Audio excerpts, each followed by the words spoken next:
stepping out with you. God, I'm moving on with you. Your voice has called me by name. Come on, turn my faith into action. My faith into action. There is no turning back. I'm moving forward.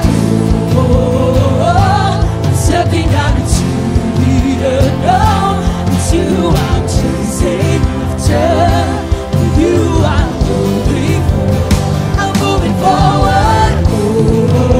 I'm stepping out into the unknown. With you I'm chasing after. Come with you, we're going further. I'm moving forward.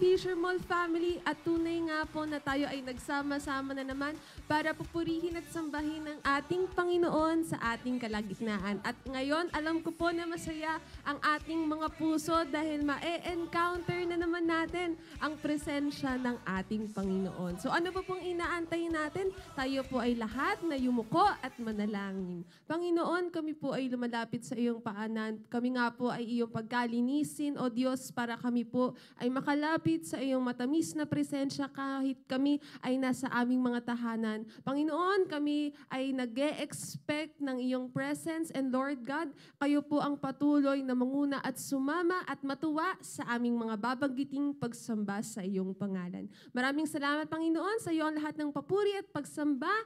Amen and amen. See you all later!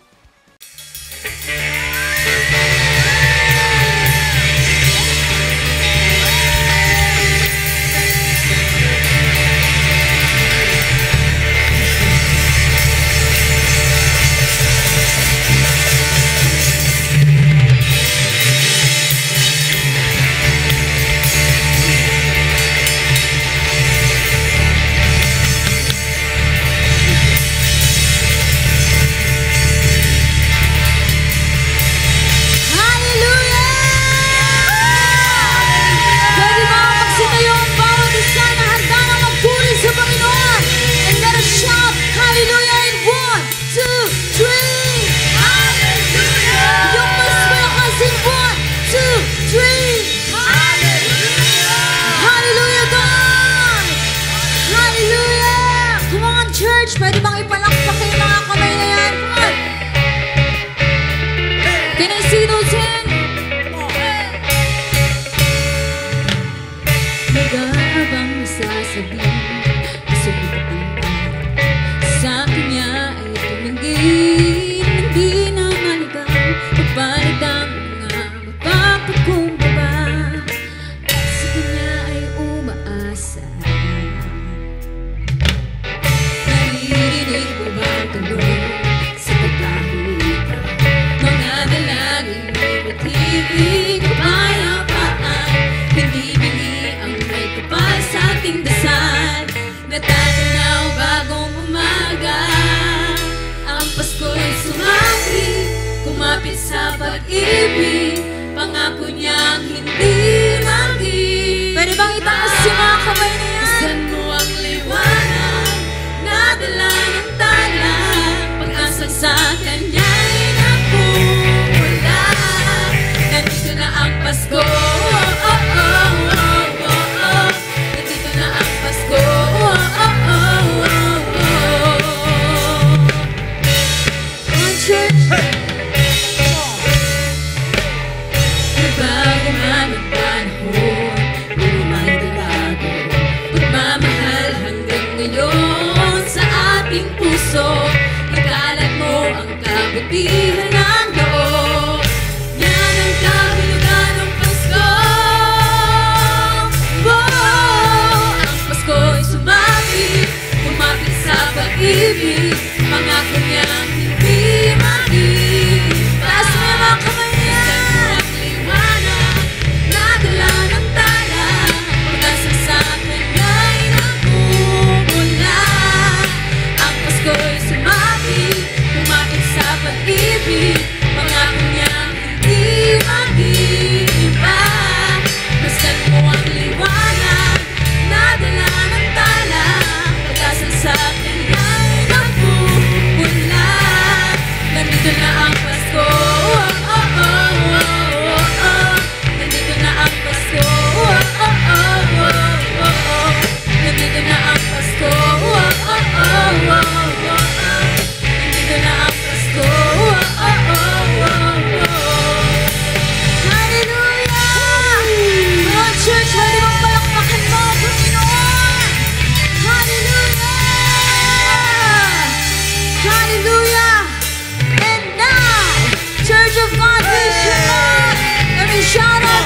Pilipinas, ang born again Pilipinas!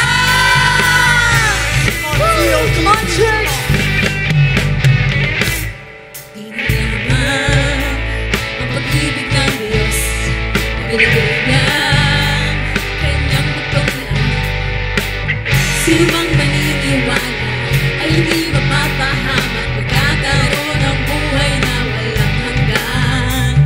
Si Jesus ang tanging daan. Come on, can you see those hands? Ng buhay. Pwede bang itaas mo yan? Sumampalataya na tayo magsama-sama sa walang hanggan. Ang pag-ibig ko, sa Pilipino, ang born again Pilipinas, born again Pilipinas, ang pag-ibig ko, ihahayag ko, sa Luzon, Visayas at Mindanao, born again Pilipinas, dati na. Come on, church, let us declare it! Saan magdako ng Pilipinas, mga salita niyo, di kukupas ang para sa silangan, may pag-ibig niya, wagas lumipas pa ng mga araw sa ating buhay, naratiling katapatan na walang papantay, ano mang kuya, lahi at kalalagayan kaligtasan, ay sa iyo nag-aantay, kaya't maniwala, magtiwala sa buong may kapal, dahil dinig na ang iyong mga hinaing at dasal at buhay, sa kanya ay patuloy natin na ialay, nasapin bawat biyaya at tagumpay, na nag-aantay sa tinada sa dulo ng misyon at ang paglalakbay, makabibisin na magkabibitaw, ay liwanag at tagumpay ay natatanaw, hindi kasama mapupuri at sasamba, hanggang sa langit ay itataas sa langit niya. Nais ni Jesus iligtas ang buong sanlibutan. Kaya simulan natin sa ating bansa at sama-samang ihalal. Come on, church, once again! Ang pag-ibig ko, Pilipino, may itataas mo yan para sa Panginoon! Born again Pilipinas, ang pag-ibig ko, ihahayag ko, sa Luzon, Visayas at Mindanao, born again Pilipinas, ang pag-ibig ko, ang born again Pilipinas, born again Pilipinas, ang pag-ibig ko, ihahayag ko, sa Luzon, Visayas at Mindanao, born again Pilipinas, ang dati na. Sabay-sabay natin ideklara, sa Luzon, Visayas at Mindanao, sama-sama tayong sumigaw, born again Pilipinas, born again Pilipinas, sa Luzon, Visayas at Mindanao, sama-sama tayong sumigaw, born again Pilipinas, born again Pilipinas, sa Luzon, Visayas at Mindanao, sama-sama tayong sumigaw, born again Pilipinas, born again Pilipinas, sa Luzon, Visayas at Mindanao, sama-sama tayong sumigaw, born again Pilipinas, born again Pilipinas, born again Pilipinas, born again Pilipinas, born again Pilipinas, born again Pilipinas! Hallelujah! Hallelujah! Once again, can we give a shout of hallelujah to our God in 1, 2, 3, hallelujah! Yung mas malakas in 1, 2, 3, hallelujah! Oh God, we praise you! Hallelujah! Pwede bang palakpakan mo ang Panginoon sa buhay mo ngayon? Yes, God! Pinapuri ka namin ng Diyos! Pwede bang itaas mo yung mga kamay na yan? Let us worship!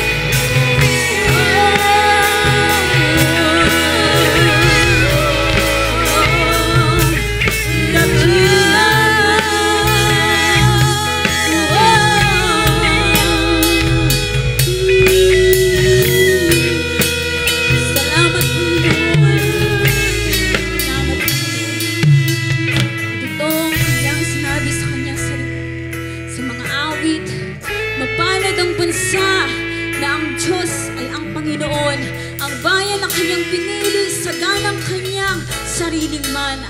Ang Panginoon ay tumitingin mula sa langit, kanyang minamasdan ang lahat na anak ng mga tao. Pwede bang itaas mo yung mga kamay na yan at sabitin mo lahat ng papuri sa Panginoon? Oh, the King of Yahweh.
ibinukod. Mapalad ang bansang sa'yo lamang sumusunod. Maghari ka't manahan sa aming pagpupuri. Ikaw lang, O Diyos.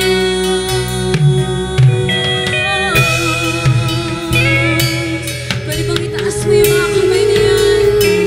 Si Yahweh. Awitan natin ang Panginoon.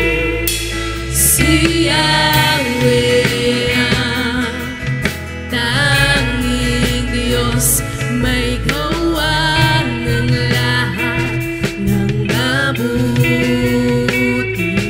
Ang lahat ng nilikha mo'y sumasamba sa'yo. Ang aming bayan, pinupuri ka, itinataas, dinadakila. Ang aming puso ay isang umaawit sa'yo. Pwede bang awitan mo ang Panginoon? Mapalad ang bayan na iyong ibinukod. Mapalad ang bansang sa'yo lamang sumusunod. Maghari ka't manahan sa aming pagpupuri. Ikaw lang, O Diyos. Ikaw lang, O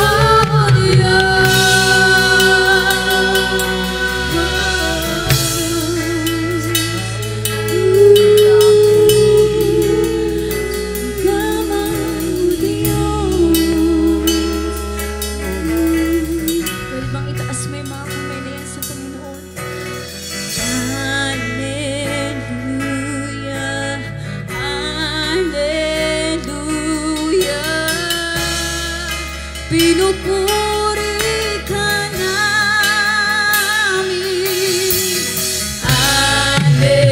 Hallelujah, Hallelujah.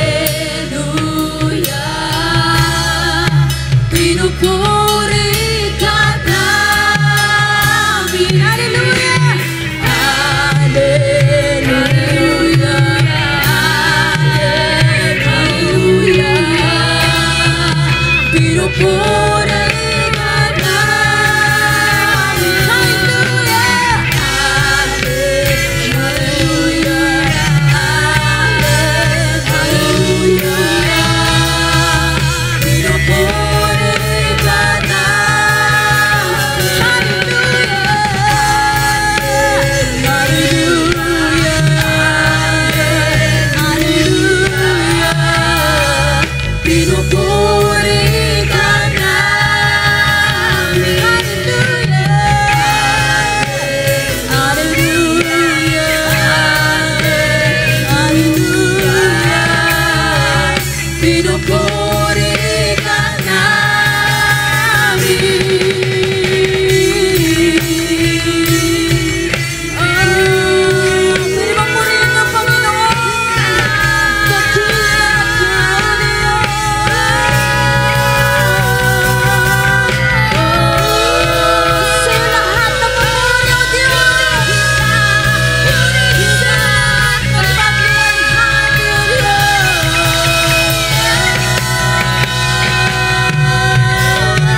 Sabay-sabay natin ang wika ng Panginoon. Lahat ng papuri, pagluwalhati, alay sa'yo, O Diyos. Sa aming puso, at aming buhay, alay sa pagsamba. Muli! Lahat ng papuri, pagluwalhati, alay sa'yo, O Diyos. Sa aming puso, at aming buhay, alay sa pagsamba. Pupurihin ka. Pwede bang purihin mo, Panginoon? Purihin ka. Purihin ka. Purihin ka. Purihin mo, Yahweh. Pupurihin ka sa amin. Itataas ang aking tinig. Itatanghal sa buhay ko. Tanging ikaw, O Diyos. Higit pa sa kalangitan, ang iyong kalwalhatian, kadakilaan mo'y di mapapantayan. Purihin ka. Purihin ka sa amin. Itataas ang aking tinig. Itatanghal sa buhay ko. Tanging ikaw, O Diyos. Higit pa sa kalangitan, ang iyong kalwalhatian, kadakilaan mo'y di mapapantayan. Sabihin mo ang pangalan niya, Jesus. Pwede bang itaas mo sa iyong buhay ang Panginoong Jesus?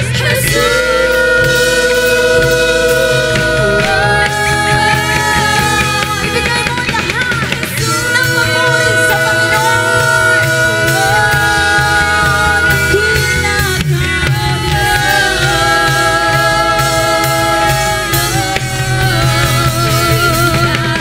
Pupurihin ka. Purihin ka. Purihin ka. Come on, church! Sabihin sa Panginoon ngayon, lahat ng iyong hallelujah! Hallelujah to our God! Hallelujah!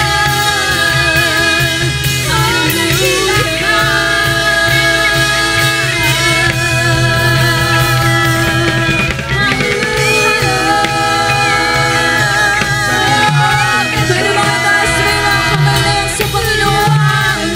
At sabitin mo lahat ng papuri. Ikaw ang tunay na Diyos. Ikaw ay dakila, Panginoon. Napakabuti mo, Diyos. Hallelujah. Sige po, purihin natin ang ating Panginoon. Sambahin natin ang ating Panginoon. Purihin ka, O Diyos. Luwalhatiin ang iyong banal na pangalan. Ikaw ang Diyos sa banal. Ikaw ang Diyos na mananagumpay. Ikaw ang Diyos sa panghabang panahon. Kaya po ba natin itaas ang ating kamay para sa ating Diyos? And let us worship our God. Sambahin natin ang ating Diyos. Yes, Lord, you are worthy to be praised, O God. Panginoon, ito yung aming pwedeng maibigay sa iyo. Sapagkat sa iyo ang lahat ng bagay. Lord, nais ka namin sambahin sa iyong kabanalan, sa iyong katuwiran, Lord. Patuloy po kami lumalapit sa iyo, O Diyos. And we surrender everything to you, Lord God. Maging po, O Diyos, yung mga bagay na aming nararanasan kung kami man ay dumaraan sa pagsubok, sa problema, sa mga suliranin sa buhay. At kung meron man kaming mga nais pang ilapit sa iyo, O Lord, sa personal na buhay, sa tahanan, o sa trabaho, Panginoon, Lord, naniniwala kaming nakikinig ka sa amin. Naniniwala kami, Lord, na sa lapit namin sa iyo. Panginoon, pinapakinggan mo ang aming puso. We worship your name, Lord.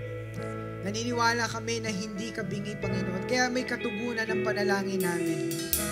At sa pangalan ni Jesus, may dahilan kami na ipalakpak ang mga kamay na ito, Panginoon. Dahil ikaw ay mabuti, ikaw ay tapat, Panginoon Diyos, sa aming buhay. Lord, mula sa likod hanggang sa unahan ng lugar na ito, patuloy mong i-touch at pagpalain. Ito pong aking panalangin, ito ang aming sama-samang panalangin. In Jesus' mighty name we pray. Everybody say, Amen. Sige po, palakpakan natin ang ating Panginoon Diyos.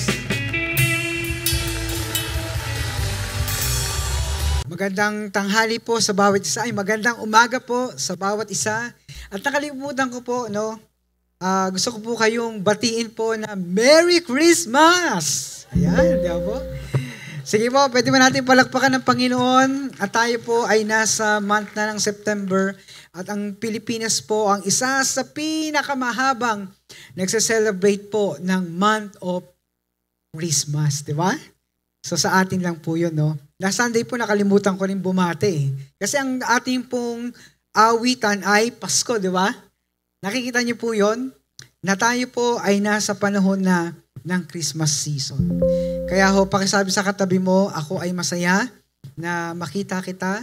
Ako ay masaya na kasama kita na sumamba at magpuri sa Panginoon. Sige po, muli natin palakpakan ang ating Panginoon Diyos.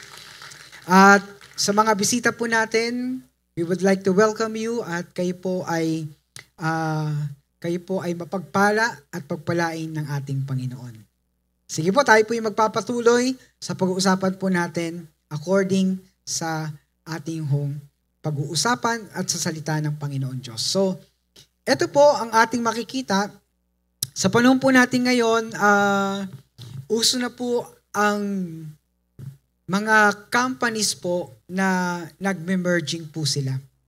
So, kung mapapansin po natin, parang magkamukha po yung Expander and then Nissan Livina. Yan po ay nag-merge na po sila. So, pag titignan po natin yan, yung mga malalaking kumpanya, both malaking kumpanya ay nagko-combine. At sabi po, ayon po sa kanilang ginagawang pag-aaral, para daw po magkaroon sila ng mas malaking sales. Almost 70% yung kanilang pong tina-target.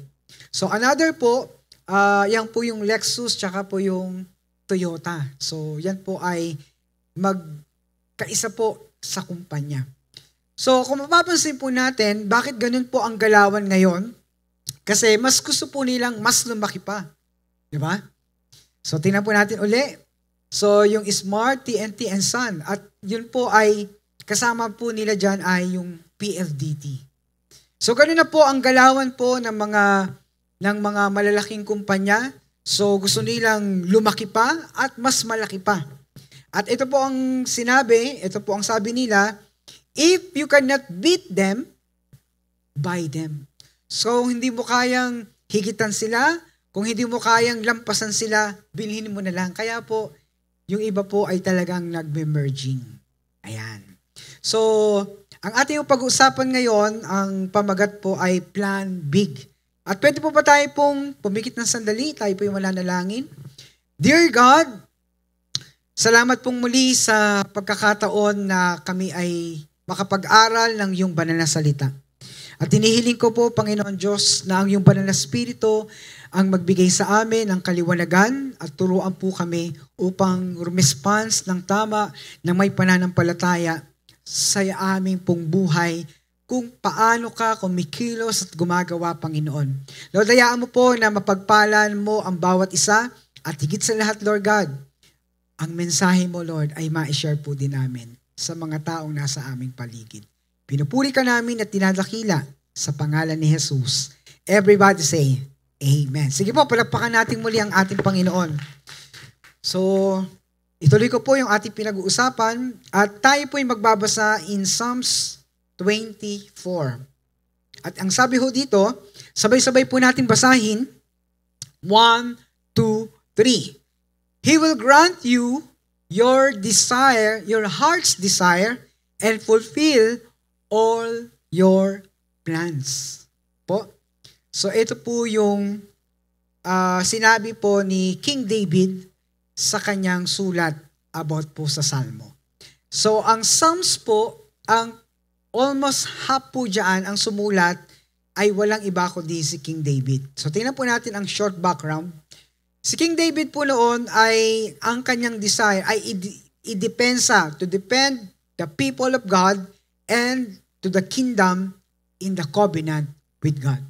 So bilang isang hari po, pag meron po mga kalaban na gusto pong sumakop sa kanila, ang desire niya po ay ipagtanggol ang kanyang nasasakupan. At higit sa lahat, bilang isang hari ng Israel, siya po ay merong covenant kay Yahweh. No? Dahil si Yahweh po ang Diyos nila na naglabas po doon sa pagkaalipin nila sa Ehipto at sila po ay dinala sa Promised Land na naranasan po nila yung kasaganahan, yung kabutihan at katapatan ni Yahweh. So si King David po ay mapapansin po natin na nanalo po siya dahil meron po siyang plano, magandang plano at malaking plano sa bansang Israel. Kasi hindi po madali ang mag-lead ng bansa. Especially po, si King David po ay hinawakan niya ang Israel for almost 40 years. At kapag hindi po maganda ang plano mo at malaki plano mo para po sa kawan ng Israel, madali pong mawala ang isang hari.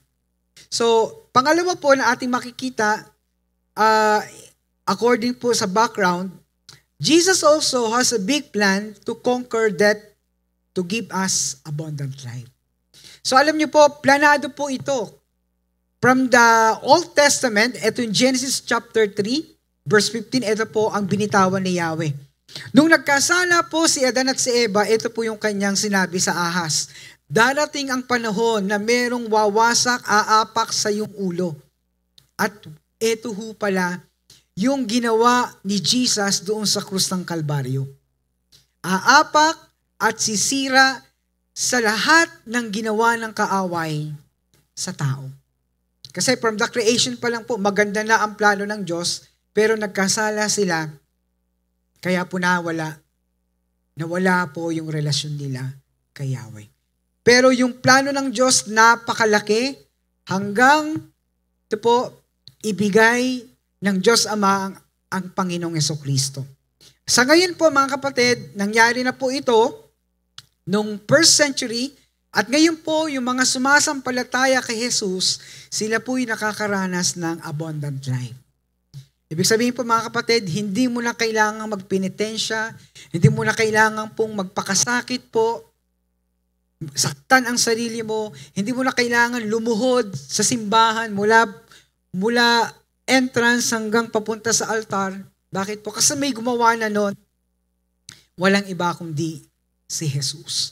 Ang tanging mo lang dapat gawin ay maniwala ka na merong nagbayad ng kasalanan mo at merong gumawa nun, walang iba kundi si Jesus.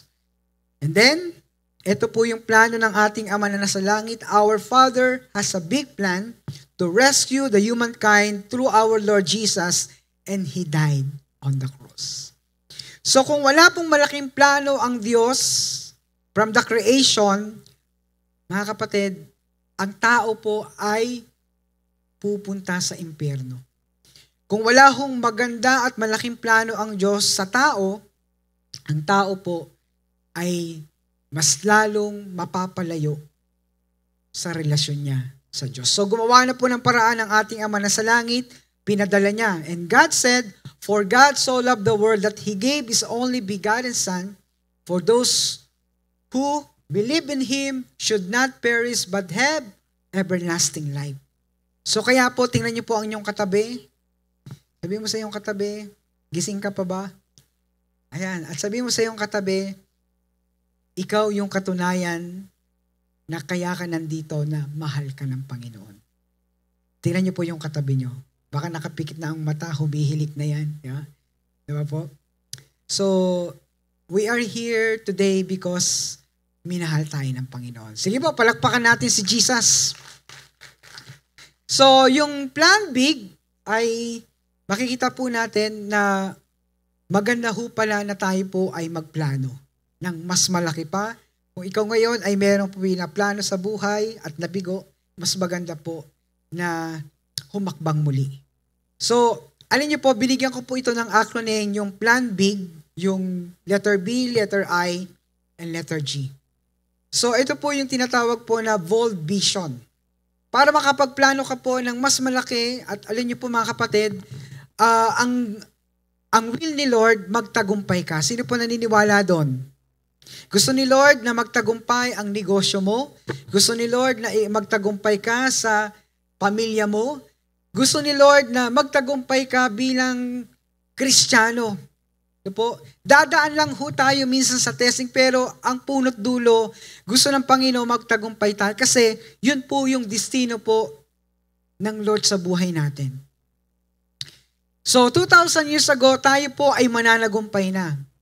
So, kaya lang ho tayo nagkakaroon ho ng mga zigzag sa buhay para mapagdaanan po natin kasi wala hong nagtatagumpay nang hindi po nag-fail. O pakitanong yung katabi mo, ilang beses ka na ba nag-fail sa buhay? Di ba? Walang nagtatagumpay nang hindi po nag-fail. O failure sa buhay. So, para ikaw ay magtagumpay, kailangan maranasan po yung failure. At alam niyo po, ang church po na ito, naranasan niya pong mag-failed o magkaroon ng failure sa mga plano. So, una po dapat natin gawin, mga kapatid, sa pagpaplano ng mas malaki pa, kailangan po maging bold vision po tayo. So, ano po bang ibig sabihin ng bold vision? A bold vision acknowledges where we are today and presents an idea of where to go next. A statement of what the future could be. Ito po ang sinabi ni George Washington. Victory over death. Ito po yung kanyang motto, no po, pambihira. Alam niyo po, nung panahon na po na ito, na nabalitaan niya na sasakupin po sila ng mga British.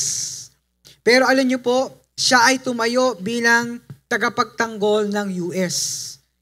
At dahil po sa kanya pong sinabi, be willing to die for it or at least live for it. So pinangatawan niya po ito at sila po ay nagtagumpay over British. At siya po ang ginawang kauna-unahang presidente ng Amerika. No? Dahil po sa kanyang bold vision, natalo po nila ang kanilang mga kalaban. So mga kapatid, kailangan po nating magpakatapang. Bakit? Kasi pag hindi ho tayo nagkaroon ng lakas ng loob sa ating pinapangarap sa buhay, wala ho tayong mararating. So let me share to you yung journey po ng church. Ulitin ko po. At alam niyo po bakit ko po sinasabi? Para alam po natin saan ba tayo nagsimula. Nagsimula po tayo doon po sa Daang Bangko at yan po ay ito po yung congregation, 2009. Malago pa ang buhok ko dyan. Ito po. Ewan ko kung sino po ang nandyan na noon. And then, 2010, yan na po ang church. No? At bawat taon po, mayroon pong dinadagdag si Lord na mga kaluluwa, na mga tao. And then, 2012, may mga nanunumpa para maging worker po. Yan po yung ginagawa po natin every year. And then 2015, iba-iba na rin po ang muka. Nakasama po natin. Yan po ay nasa front po ng Nabotas Hospital.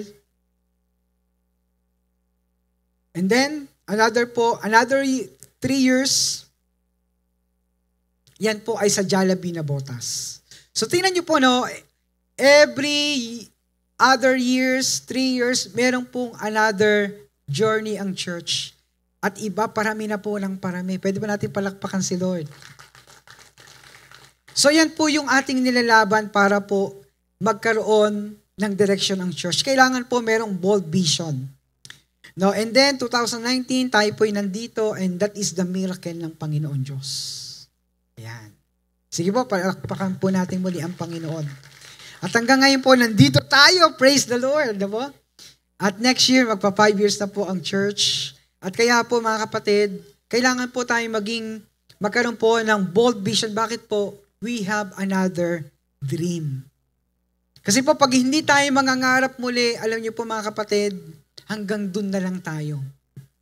Kung hindi ka na mangangarap uli, halimbawa kung kayo po ay businessman, at hanggang yan na lang po yung, hindi ka na uli mangangarap. Tingnan niyo po ngayon, ang kalakaran po ng mga business. Tingnan niyo po ang 7-Eleven. Alam niyo po, pag pumunta kayo ng Nabota, saturated na. Merong Tangos, merong Daang Bangko, merong pong Daang Hari, merong pong San Jose, saturated na po. No? At tingnan niyo po ang iba-ibang mga business. Ngayon po, nagme-merging na po sila. Yung dati pong, yung tawag po na, naging Uncle John na. Alam niyo po Uncle John? Yung, mini stop. Tingnan niyo po, no? And then, yung iba pong mga, nanganganak, mas lumalaki ba? Tingnan niyo po yung SM. No? Meron ng MOA, magtatayo uli ng mall. So bakit ho kaya ganun? Kailangan humangarap para hindi po mamatay. At ang vision po ay kailangan merong hong nagpapatuloy. Ayan. So pangalawa po, yung letter I is a big plan ay ito po yung nung unang kotse. At ito po inimbento ni Bench.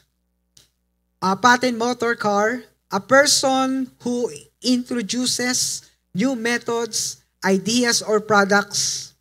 So innovation is impossible without passion.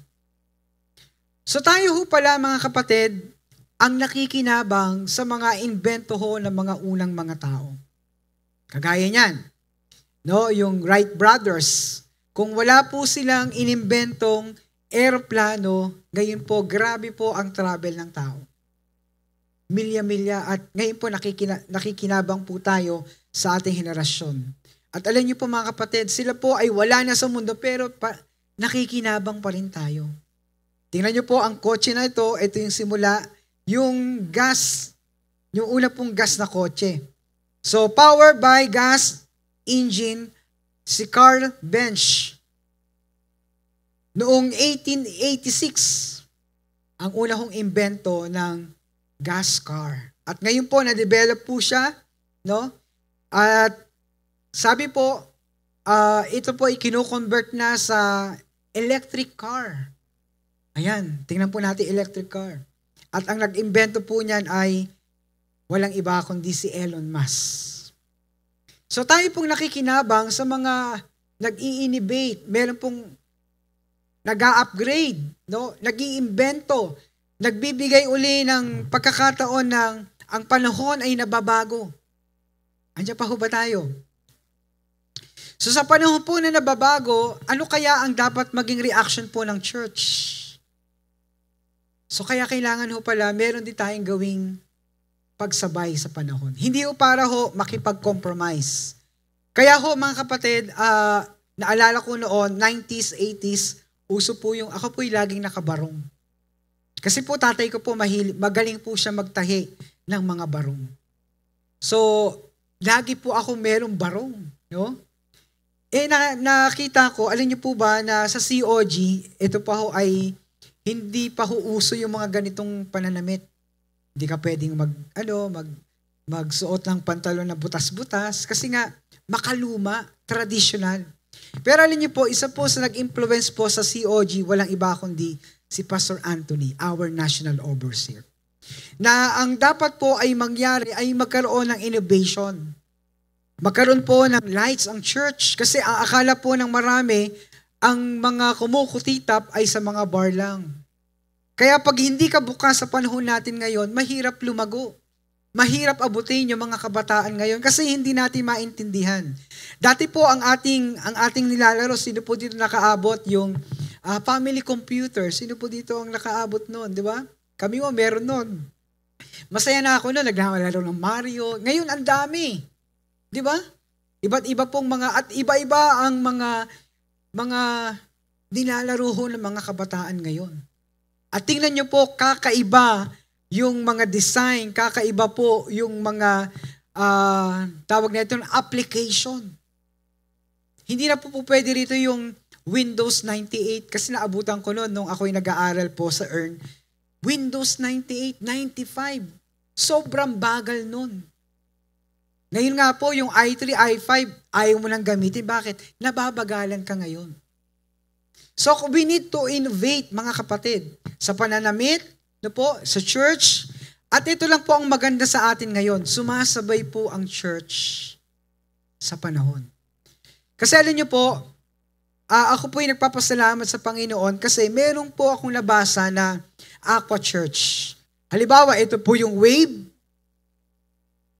Ito po yung church.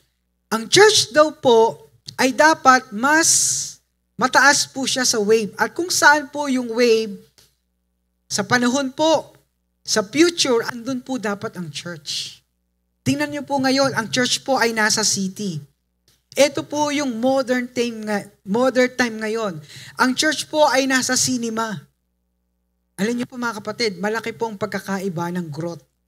No, ang church po ay nasa loob for 40 years, almost 150 lang ang attendance. 40 years po yun. So nung tayo po lumabas na po, way back 2019, ang church po ngayon ay nag-average, monthly average po ay nasa 400 plus, 446, 448. Last Sunday po na maulan, may tumawag po sa akin, ilan kayo ng Sunday? Kasi po pag maulan, marami pong tinatamad mag-church. Pero ang attendance po natin last Sunday, ito po yung pinakamataas, 402. Wala ho bang palakpak dyan si Lord? Di ba? Ibig sabihin po mga kapatid, kung hindi ho tayo nag-innovate, kung hindi ho tayo nagkaroon ng exploration, experiment, or anuman po na mga para ho tayo lumaki pa, kung hindi tayo mag-iisip, kung hindi tayo magiging intentional, hanggang doon na lang tayo. O pakitapik yung katabi mo, gusto mo ba nun? Hanggang dyan ka na lang. Di ba? So big plan, mga kapatid, yung goal-oriented, yung letter G.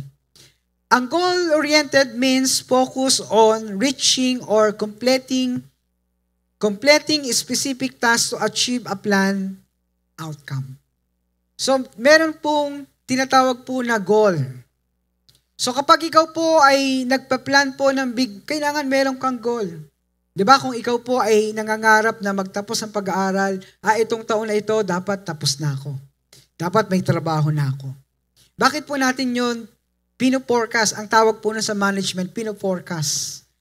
Itong taon na ito na yung asset ko, ito na yung mangyayari sa buhay ko. Tawag ko ng goal-oriented. So mahalaga po na meron tayong goal.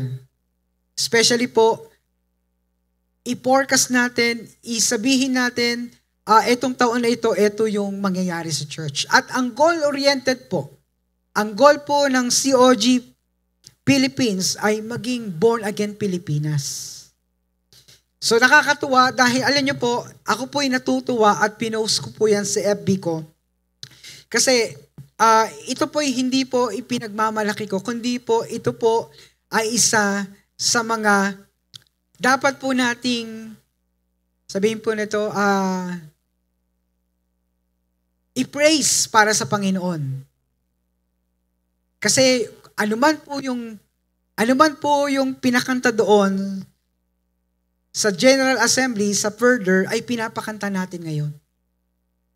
At alam niyo po mga kapatid, ang goal po natin, ito po pakanta doon itong awit na ito is 1 month, ang tawag doon, Song of the Month.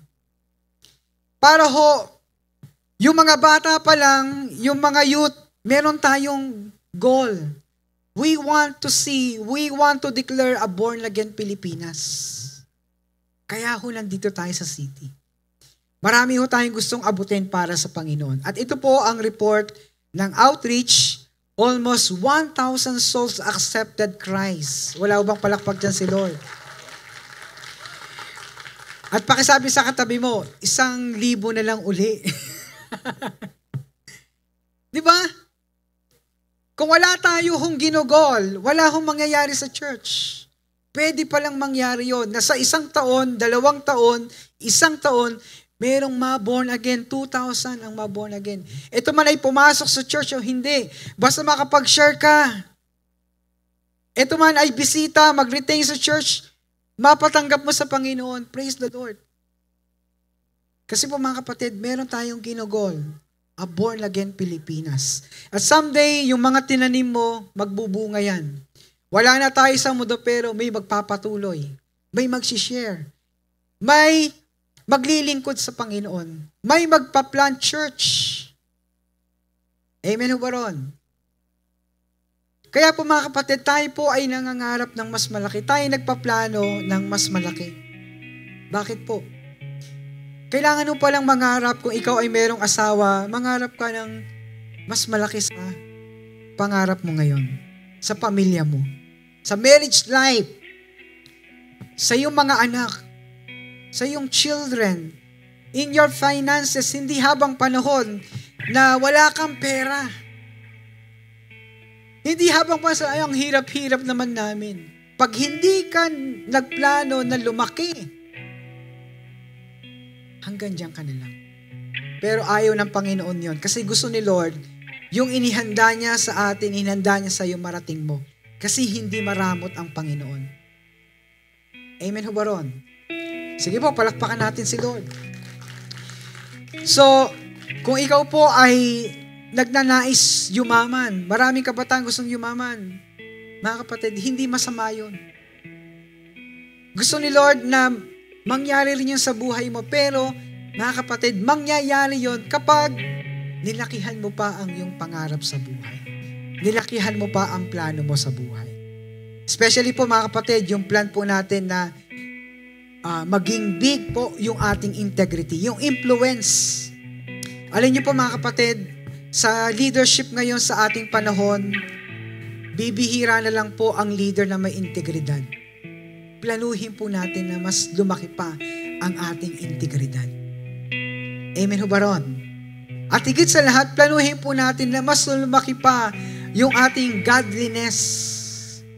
Okay yun, may pera ka na, andyan na sa iyo lahat ng bagay, pero sometimes sablay po yung godliness. Kasi bibihira na lang po ang mga tao o ang mga babae po merong banal na takot sa Panginoon. So ano pong gusto po nating iparating sa mensahe po ng Panginoon sa araw na ito? Kung ikaw man ay nabigo ngayon, kapatid, huwag kang mag-stop. Mangarap ka.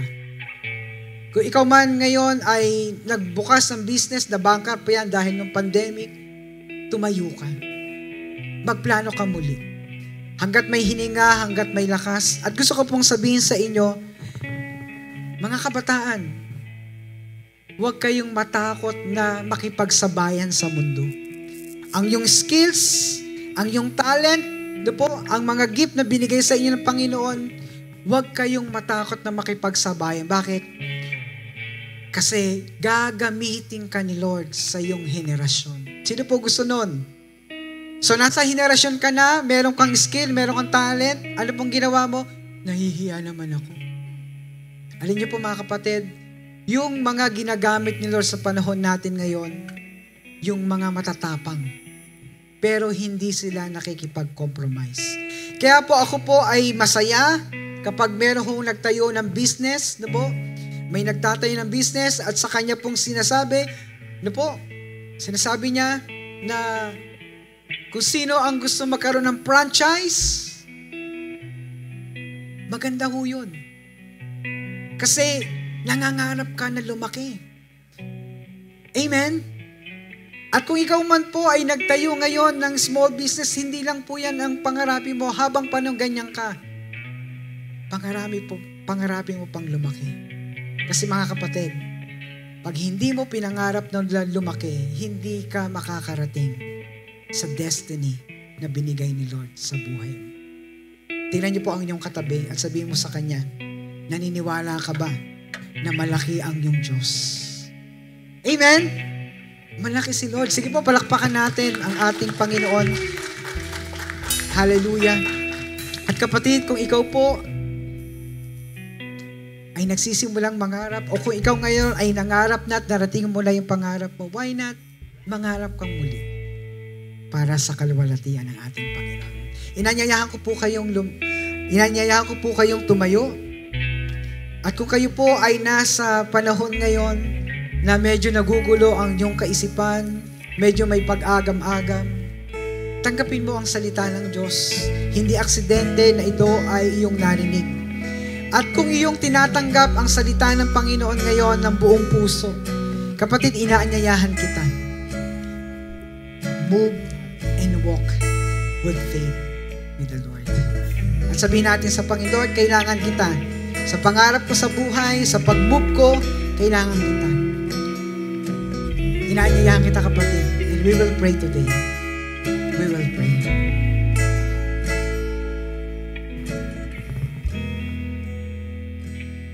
I need you to soften my Leaders, heart come. and break me apart. I need you to open my eyes and see that you're shaping my life. All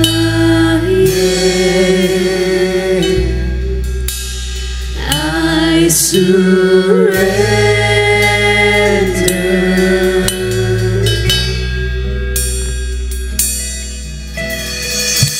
Give me faith to trust what you say, that you're good and your love is great.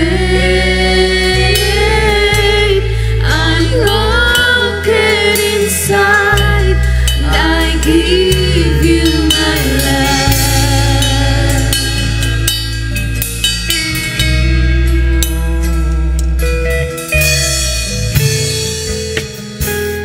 I need you to soften my heart and break me apart. And I need you to pierce through the dark and place every part of me. And all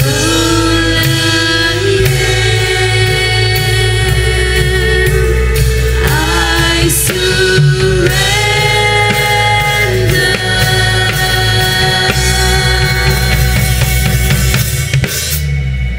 Give me faith to trust what you say, that you're good and your love is great.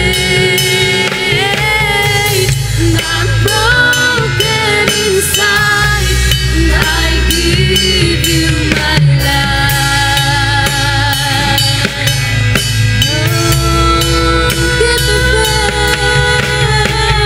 Give me faith to trust what you say, that you're good and your love is great. I'm broken inside, and I give you my life.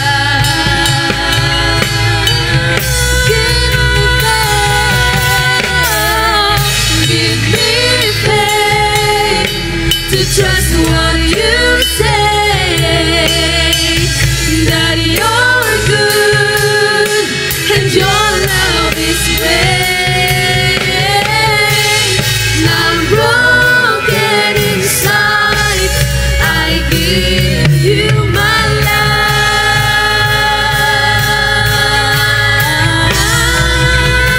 Let faith arise, let faith arise.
believe again.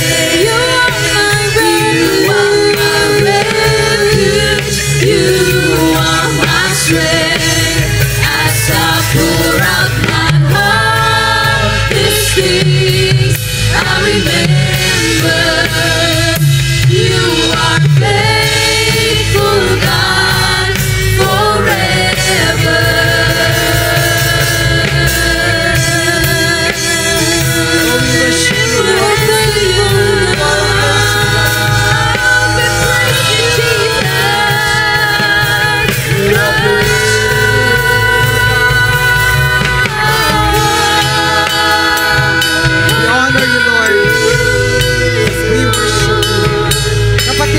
Sa oras na ito, marami sa atin na napagod ng mangarap dahil nangarap noon at nabigo. Pero ngayon kapatid, kung ikaw man ay nagpaplano ng mas malaki pa sa pinangarap mo, pwede mong itaas ang iyong kamay and ask God, Lord, maaari po ba muli mo akong bigyan ng pagkakataon na humakbang. Bigyan mo ako ng pagkakataon, Lord, magsimula muli. At sa pagsisimula ko muli na mangarap ng mas malaki pa sa mga pinapangarap ko, kasama na kita, Panginoon. At sa oras na ito, Lord God, naniniwala ako magtatagumpay dahil Ikaw ang Diyos ng kinabukasan. Salamat po, Panginoon. Walang pangamba, walang agam-agam, kundi yayakapin namin ang iyong pangako. Sa aming pagtayong muli, may pananampalataya at may pabor na galing sa iyo. We honor you and we worship you. This is our prayer, Lord, in Jesus' name. Everybody say, Amen. Sige po, palakpakan natin ang ating Panginoon. Hallelujah. Taas po natin ang ating hundalang bit at mga bit-bit po na tithes and offering, tayo mananalangin. Panginoon, salamat po sa pagkakataon at privilege na makapagbigay para sa iyo. Lord, gamitin mo ito sa ikalalawak ng iyong gawain at marami pang mga tahanan mabuksan at makakilala sa iyo, Panginoon. Lord, pagpalain niyo po ang bawat hawakan at tungtungan ng aming mga kamay. I-prosper mo, Lord, yung aming mga kinabubuhay. Salamat po. We honor you. We worship you sa aming pag-uwi. Patuloy mo kaming palakasin at pagtagumpayin sa aming mga kinakaharap na buhay, sa mga challenges namin, Lord God, araw-araw. Sa iyong lahat ng kapurihan, kapasalamatan, sa pangalan ng Ama, ng Anak, at ng Diyos Espiritu Santo, ang lahat ay magsabi ng Amen and Amen. God bless you. God bless everyone sa lahat po ng mga VIPs. Welcome back once again at tunay nga na merong malaking plano ang Panginoon sa ating mga buhay. Kaya tayo po ay kumapit lamang at magtiwala dahil hindi po tayo bibiguin ng ating Panginoon. At dahil po dyan, kindly like on our Facebook page and subscribe to our YouTube channel. Pati na rin po sa ating Instagram account para po tayo ay updated sa mga further announcements na mangyayari po sa ating mahal na simbahan. At patuloy din po natin na screenshot ang ating details in tithes and offering in 5, 4, 3, 2, 1. And that's a wrap, COG Fisher Mall family. Hope to see you once again face-to-face and even in our online Sunday service. God bless you! Pero bago po tayo maghiwa-hiwalay, tayo po muna ay bumuko at manalangin muli. Panginoon, maraming salamat dahil alam namin at naintindihan na po namin ang iyong magandang plano sa bawat isa. At Lord, kayo po ang patuloy na mag-impart ng mga dreams sa amin and kayo rin po ang magbigay ng kalakasan, Lord God, to sustain us para po ma-actionan namin lahat ng gusto mo pong ipagawa sa bawat isa. Panginoon, kayo po muli ay aming pinapasalamatan at pinapapurihan. Truly indeed that you are victorious in our life. We thank you and we love you, God. In Jesus' name, amen and amen. See you again next week.